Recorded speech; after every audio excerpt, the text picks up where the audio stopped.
Praise the Lord. கர்த்தர் நல்லவர், அவர் கிருபை என்றும் உள்ளது. இன்றைக்கு கர்த்தர் நமக்கு கொடுக்கிற ஒரு அருமையான வாக்குத்தத்தம் என்ன தெரியுங்களா? நான் இன்று முதல் உங்களை ஆசீர்வதிப்பேன். ஆமென். நேற்றைய முந்தின நாளுக்கு இந்த மாதத்தில், கடந்த மாதத்தில் நீங்கள் கடந்து வந்த வருஷத்துல எல்லாம் உங்களுக்கு என்னெல்லாம் சம்பவிச்சது, எப்படியெல்லாம் உங்கள் வாழ்க்கையில் வலிகளையும் வேதனைகளையும் நிந்தைகளையும் கஷ்டங்களையும் வியாகுலங்களையும் நீங்கள் கடந்து வந்தீங்கன்னு சொல்லி தேவனுடைய பிள்ளைய நினச்சி நினச்சி நினச்சி ஒவ்வொரு நாளும் அப்படியெல்லாம் வாழ்ந்த என் வாழ்க்கை இன்றைக்கு ஒன்றுமே இல்லாமல் நிர்மூலமாயிட்டேன், வெறுமையாக போயிட்டேன், இன்னைக்கு தனிச்சு நிற்கிறேனே, இன்னைக்கு ஆதரவற்று இருக்கிறேனே, கவலைப்படுறீங்களா? நான் நல்லா இருக்கும் பொழுது என் கூட எல்லாரும் இருந்தாங்க, இன்னைக்கு நான் ஒடுங்கி போயிட்டேன், என் கூட இருக்கக்கூட ஒருத்தரும் பிரயாசப்படலை, வேதனையோடு இருக்கிறீங்களா? கர்த்தருடைய வார்த்தை சொல்லுது, முந்தினவைகளை நினைக்க வேண்டாம் மகனே மகளே, பூர்வமானவைகளை நீங்கள் சிந்திக்கவும் வேண்டாம். இதோ நான் கர்த்தர் சொல்லுகிறார், நான் உன் வாழ்க்கையில் புதிய காரியங்களை செய்வேன். ஆம் தேவனுடைய பிள்ளைகளே, முந்தினதெல்லாம் நீங்கள் நினைக்காதீங்க, அதெல்லாம் நேத்தோடையவே முடிஞ்சிடுச்சு. உன் முந்தின வாழ்க்கை,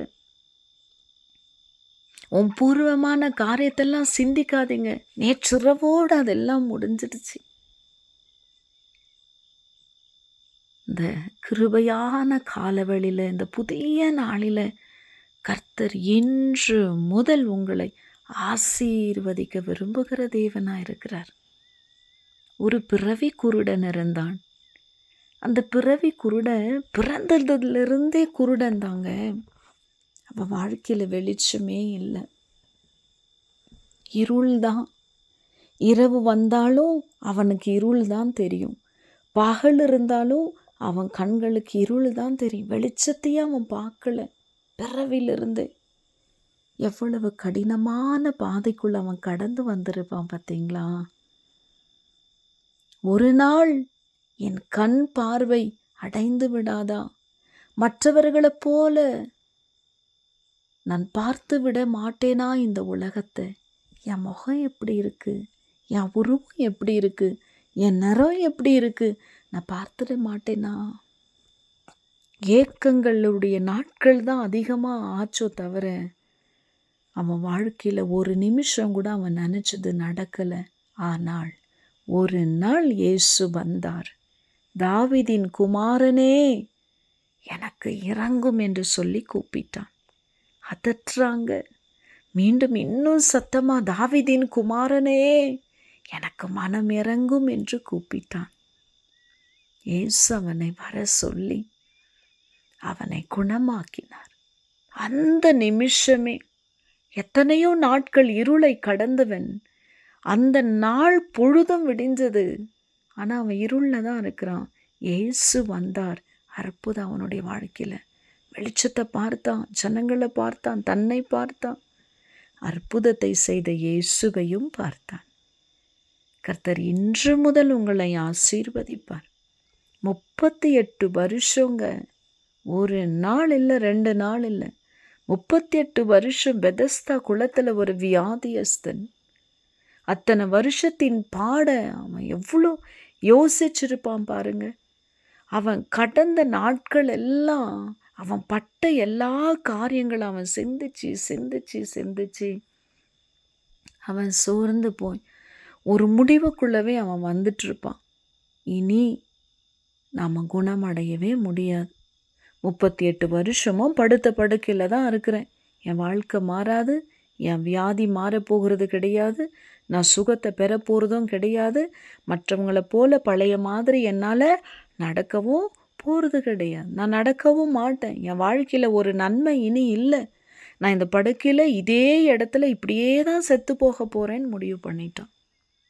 இன்னைக்கு அநேகர் நீங்கள் கூட உங்கள் வாழ்க்கையில் நடக்கிறதெல்லாம் பொல்லாப்பா, நடக்கிறதெல்லாம் விரக்தியாக, நடக்கிறதெல்லாம் வனாந்தரமாக, நடக்கிறதெல்லாம் கேடானதாக, நடக்கிறதெல்லாம் தடையாக, நடக்கிறதெல்லாம் இருளாக, மனதுக்கு சஞ்சலத்தையும் வருத்தத்தையும் உண்டாக்குறதுனால என் வாழ்க்கை அப்படியே முடிஞ்சு போயிடும் நினைக்க மாட்டோம். நினச்சிடாதீங்க.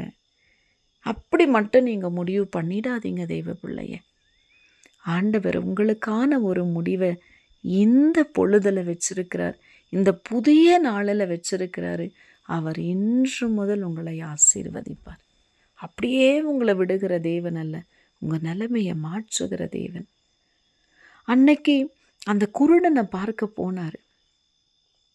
இன்னைக்கு தேவனுடைய பிள்ளைகளை உன்னை பார்க்கும்படியா இந்த வசனத்தின் வழியாய் கர்த்தர் பேசி கொண்டிருக்கிறார். ஏன்னா இன்று முதல் உன்னை ஆசீர்வதிக்கிறதற்கான காலமும் நேரமும் வந்தது. கர்த்தர் உன்னை ஆசீர்வதிப்பார். அவன் நினச்சே பார்க்கல. பெதஸ்தா குளத்தில் இருக்கிற மனுஷன், அவன் நினைவெல்லாம் வேறையாக இருந்தது. கடந்ததை நினச்சான். ஆனால் அடுத்து கடக்க போகிற நாளை கர்த்தர் தீர்மானித்தார். கடந்ததை அவன் தீர்மானிச்சிட்டான். கடந்ததையெல்லாம் நினச்சி அவன் தீர்மானிச்சிட்டான். கடைசி வரைக்கும் என் வாழ்க்கை இப்படி தான். ஆனால் கர்த்தர் தீர்மானித்தார். கர்த்தர் தீர்மானித்தார் அவனுடைய வாழ்க்கையை ஆசீர்வாதமாய் மாற்றுவதற்கு. எழுந்து நட, படுக்கை விட்டு அப்படின்னு சொன்னார். அவன் எழுந்து நடந்தான். என் ஆண்டவர் இந்த கால வழியில் உங்களுடைய எத்தனை காரியத்தினுடைய இருளாக இருந்தாலும், நீங்கள் விழுந்து கிடக்கிற நிலைமையில் இருந்தாலும், நீங்கள் வெளிச்சமாய் பிரகாசிக்கவும், நீங்கள் எழுந்து நடக்கவும் கர்த்தர் உங்களுக்கு கிருபை பாராட்டுவார். இன்று முதல் உங்களை ஆசீர்வதிப்பார். என் ஆண்டவர் அந்த ஆசீர்வாதத்தை கொடுத்து உங்களை மகிழ்விக்க போகிறார். ஆசீர்வாதமாக இருப்பீங்க. May God bless you all.